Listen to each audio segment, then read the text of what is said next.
beyond like cyber threats, every company, every enterprise out there is facing these sort of internal crises, right? Whether it's layoffs or transformations or cultural shifts or economic uncertainty.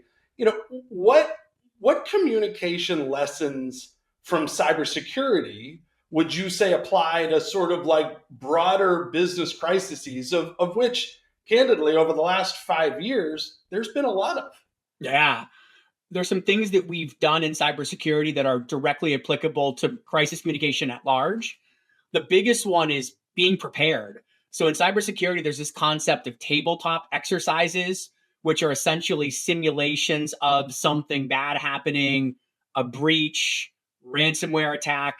So these tabletop exercises essentially provide a real day in the life simulation of when something terrible happens, through how are we going to resolve the incident, to how do we communicate about the incident, to how do we notify stakeholders about the incident. So being super prepared, I think everybody should run tabletop exercises, whether, to your point, it's a PR issue, it's a layoff, it's getting hit by ransomware, supply chain failure.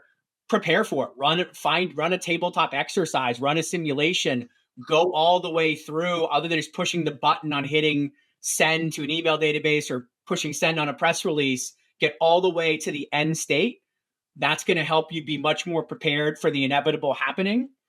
I think you've got to be able to communicate clearly and frequently. In cyber incidents, it's super easy to have jargon heavy messaging, right? You can get into multiple levels of depth about this nation state used this malware, running this exploit, targeting these types of organizations. No one cares. As we talked about earlier, clarity beats complexity. There are people that need to hear about the specific details, but communication should be focused on clarity.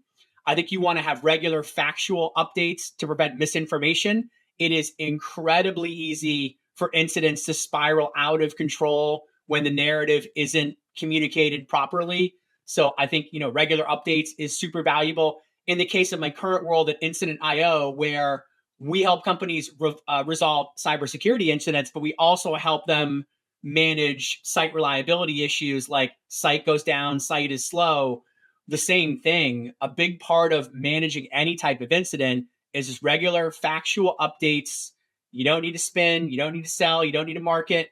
And doing that consistency builds a lot of trust. And then I think you've got to own the narrative early.